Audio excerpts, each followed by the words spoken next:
Vous écoutez France Culture.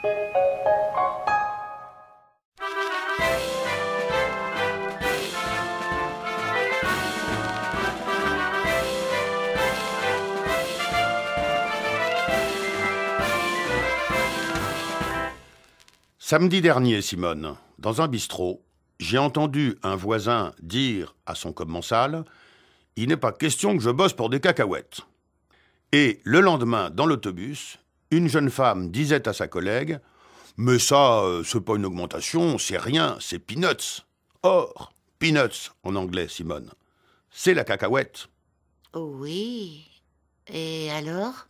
Alors, 2 fois en 2 jours, j'entends l'arachide, puisque c'est d'elle qu'il s'agit, traitée avec mépris. Ça me fait de la peine, et je voudrais que nous consacrions notre conversation d'aujourd'hui à la cacahuète. Pour la réhabiliter ? Oui, si besoin est. Alors, avant toute chose, je précise que la cacahuète, appelée aussi cacahuète, sans le O, est l'autre nom français de l'arachide. En latin, Arachis hypogaea, plante de la famille des fabacées ou légumineuses, originaire du Mexique et cultivée dans les régions tropicales, subtropicales et tempérées pour ses graines oléagineuses. Le mot cacahuète vient du nahuatl Tlalcacahuatl, qui signifie cacao de terre. Du reste, autant te le dire tout de suite, j'ai une préférence personnellement pour la cacahuète sans le O, la cacahuète. Je trouve le mot plus rigolo. C'est bien ton droit. Quoi d'autre ? Oh, mais on pourrait en parler des heures de la cacahuète. On pourrait dire par exemple qu'en 2003, la production mondiale d'arachides non décortiqués s'est élevée à 36 millions de tonnes. Tu n'as pas des chiffres plus récents ? Non, malheureusement.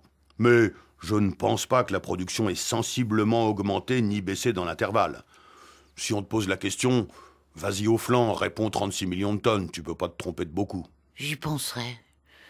Autre chose ? Oui, j'ai ceci. La cacahuète est une gousse de 3 à 4 cm de long, contenant le plus souvent seulement 2 graines, qui est réticulée extérieurement et étranglée entre les graines, mais non cloisonnée. Pas facile à placer dans une conversation. Si, éventuellement à l'apéritif. Au moment même où les gens mangent des cacahuètes, ça peut faire repartir l'ambiance. Je déteste la laine des mangeurs de cacahuètes. Ah, merci de soulever cette question, Simone. Elle me donne l'occasion de t'apprendre que la molécule responsable de l'odeur des cacahuètes, une odeur que certains jugent apéritive, mais que d'autres comme toi jugent méphitique, cette molécule est la molécule de pyridine. Et si j'entends un jour dans un bistrot ou dans l'autobus quelqu'un faire une remarque désagréable sur la pyridine, alors je ne me gênerai pas pour rappeler que la pyridine, de formule brute C5H5N, est un composé hétérocyclique simple et fondamental qui se rapproche de la structure du benzène où un des groupements CH est remplacé par un atome d'azote. À mon avis, la menace suffira à dissuader les gens d'en parler, que ce soit dans le bus, au bistrot ou même au bureau. Très bien, ça leur laissera tout le temps de parler de cacahuètes. Ou d'autres choses, parce que, franchement, la cacahuète... Bon, reprenons au début.